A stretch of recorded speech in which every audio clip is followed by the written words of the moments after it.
in the studio by STACE. How you doing? STACE? I'm well. How are you? I'm doing well. So you're doing kind of borrowing from one of the old pages in the sense of kind of creating your own chiller circuit and everything, hitting the road. Exactly. You know, I'm glad you brought that up. That means, for those of you who don't know, that means touring and going around from city to city and basically telling people and showing people what you've done. Yeah, stopping in at the different radio stations and probably lining up different clubs and trying to at least network and negotiate with some of the clubs around here. Yes, sir. So even if you don't get a gig, say at the Cat's Cradle or the Art Center this time around, you know, there's always the next time. That's right. That's right. When you come back around, they'll already know about you. Exactly. And then you can line up those dates. Yeah, I should hire you as my manager. This is. Hey, I've done this for a while. Done it for a variety of folks and done it in a variety of capacities. Right. Have you already lined up anything in the Southeast yet, or? Well, of course. As of right now, I'm on my promo tour. Right. So basically, that's going around doing the radio shows and shaking hands, kissing babies, and just building genuine relationships. That's what I'm about. So that's why I'm there. Well, we definitely appreciate it and glad to have you in the studios. I know you were checking out those songs and everything, and I know that sometimes when I talk to other artists that come out of the hip-hop background, they're oftentimes telling me that they are often amazed at the similarities between blues and hip-hop in the sense of being message music. Oh, of course. First of all, blues, country, jazz, all of those are so closely related, and a lot of hip-hop music, you know, borrows, samples that music to build our own platform, you know, for whatever message we have to say. So it's all related. It's all close. Yeah, that's something I try to tell folks on a regular basis, because some folks try to not understand the history and the legacy of the music when they have to understand that history in order to move it even forward. Of course. So there have been quite a few artists around here that have understood that. And matter of fact, we have this very popular festival that just started earlier this year, and they were making a kind of connection between jazz and blues and even R&B and hip hop. Right. There's a festival called Art of Cool. Cool, I like that. Yeah, they're already planning for next year, so who knows, I might have to talk to some of their management and some of their people behind that and see if they can't get you on there next year. There we go. I know that they had Tune and Law, who were some local hip hop artists that performed at that festival this year, and I believe Pierce Freelon, who has the group The Beast, was also part of the involvement with that, definitely in the planning stages. If memory serves me correct, he also performed as well. Sounds great. So tell me a little bit about your own musical background and what led you into the whole hip-hop industry. Well, first, I'm a musician. I've grown up playing instruments, and that was just something that was second nature to me, just like brushing your teeth. It didn't really hit me until later on in life that I should actually record what I was doing. I've been playing drums since 2, piano since 11. My father is a bass and lead player. And he's played for several, churches. So he taught me how to do that as well. And I just started putting my knowledge together, with all of these instruments. And then, of course, God blessed me with a lyrical ability, whether it be through rapping or singing. And I just started putting it all together, and then, found out I have a deep love for music. And, I just believe in taking my life experiences and putting it, in a song, and there you go. Is your dad still playing any? Oh, of course. The great thing about music is once you start, there's no time limit, there's no age limit. I mean, you can do it literally until the day you die. So.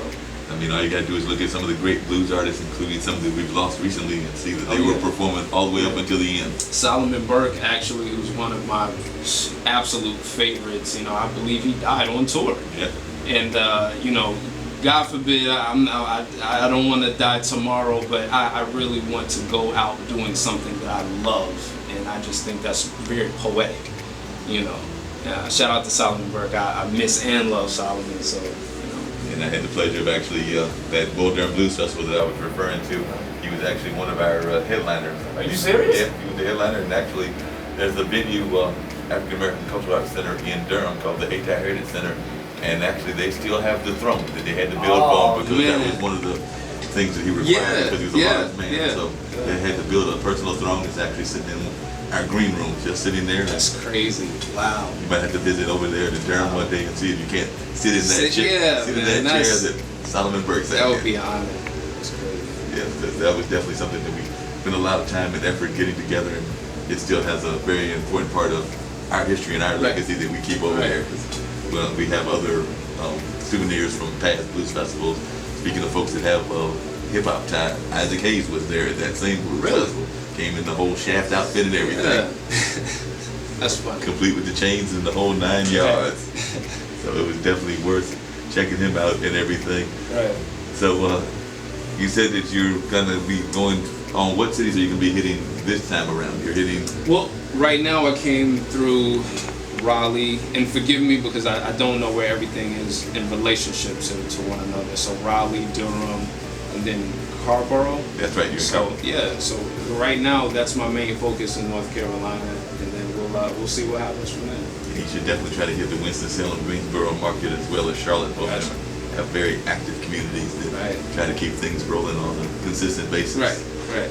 I'll do that. Yeah, and you should definitely also tap into, I don't know if you've tapped in at all to our local spoken word community, but you know, that is also very closely related to the hip hop community, and they're very active here in this area. There's a group here in Carrboro called the Sacrificial Poets that is actually tied in to the school system, and also a group in Durham called it's the Bull City Slam Team. So the two of those are connected. I know a lot of the colleges are really on the music scene, so I've been hitting a few colleges as well. So I don't want to talk about which ones just yet, but that's definitely something that's in my future. So that's cool. I had some past ties in addition to this radio station over at WNCU over on Central's campus. So I hope that's one of those that you're definitely planning to tap into. And I want to hit them all. And Charlotte definitely has some rich history as well, so both with their blues and just with their music in general. So you should definitely tap into both Charlotte and St. Albans if you don't have those on your list of places to hit. So you definitely need to do that. Who were some of the people that influenced you? Solomon Burke, definitely Sam Cooke. These guys had stage presence.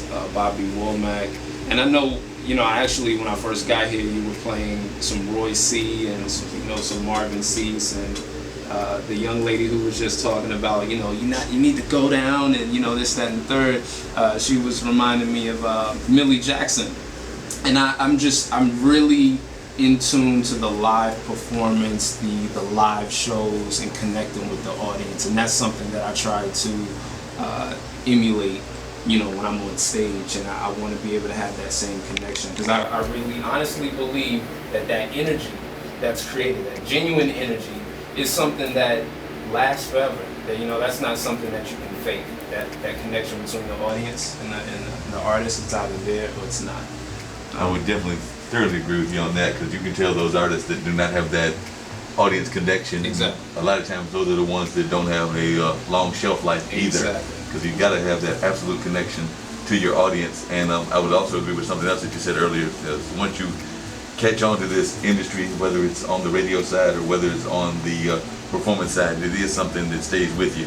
Oh, yeah. I'm actually in my 50s now, but I actually started doing radio when I was in my pre-teens. Folks had a radio station that was a small community radio station. So you're not new to this. Not new to this. I understand. Been born into it practically. I mean, they started it late, but we actually have a running joke in my family, because my brother actually built a lot of the stuff, because he's more of a hands-on kind of guy. He would tell me that I get the glory, but he had the real the real construction, the real trade. So he built it. He just let you in. Exactly. That's kind of the joke that he has. But in terms of your hip hop, how would you say influenced you? You talked about some of the blues influences, but who are some of the hip hop influences that you have? Well, hip hop, Jay-Z, Kanye West. I really like a progressive type of sound with the hip hop. I really believe in telling your story in a sense of just not being afraid to say it. That doesn't always mean that you will have people agreeing with you.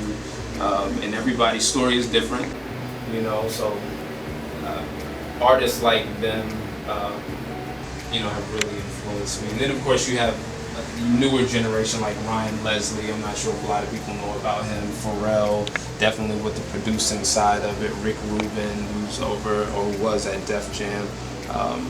I mean, the list goes on, but those are probably the immediate. Also, Swiss Beats as well. So those are a lot of New York influences, and you know, that's definitely those New York sounds. But it also sounds like you've been influenced by a lot of folks that have a strong entrepreneurship kind of background to their stuff. Most definitely. And speaking of the entrepreneurs like Russell Simmons and P. Diddy or Puff Daddy, whatever he's going by these days, it takes that to be successful in this industry, and especially as an independent, you have to know how to go about getting yourself out there. You cannot sit and wait on people to come and knock on your door, because that's exactly what you're going to be doing, waiting. Yeah, because if you're waiting for the industry folks, that can be a very long wait. A very long wait. Extremely long wait, and it's always, I think, better sometimes to just kind of create that buzz on your own, and then hopefully that buzz will then attract the attention. Yeah, let them come knocking. They can come find STACE. So when they find STACE, then you can negotiate that big time deal. There we go.